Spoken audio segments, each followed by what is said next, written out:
نحمدہ ونصلی ونسلم علی رسولہ الکریم۔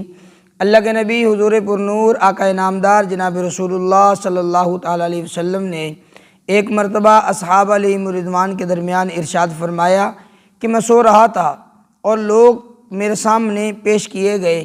بعض لوگ تو وہ تھے کہ جن کا کرتا ان کے سینے تک تھا، اور بعض لوگ وہ تھے کہ ان کا کرتا اس سے بھی اوپر تھا۔ پھر حضرت عمر فاروق رضی اللہ تعالیٰ عنہ کو میرے سامنے لایا گیا تو میں نے دیکھا کہ عمر نے ایک لمبا کرتا پہنا ہوا ہے، اتنا لمبا کرتا کہ وہ زمین کے ساتھ اسے گھسیٹ رہے ہیں۔ آقا علیہ الصلوۃ والسلام نے یہ خواب بیان فرما دیا۔ اب صحابہ عرض کرنے لگے یا رسول اللہ صلی اللہ تعالیٰ علیہ وسلم، پھر آج جناب نے اس کی کیا تعبیر لی ہے؟ آقا علیہ الصلوۃ والسلام نے فرمایا کہ اس کی تعبیر دین ہے، دین کو سمجھنا، اس کو حاصل کرنا، اس پر چلنا، یہی اس خواب کی تعبیر ہے۔ تو معلوم ہوا کرتا لمبا پہننا، خواب کے اندر لمبا کرتا دیکھنا، یہ دین حاصل کرنے کی علامت ہوا کرتا ہے۔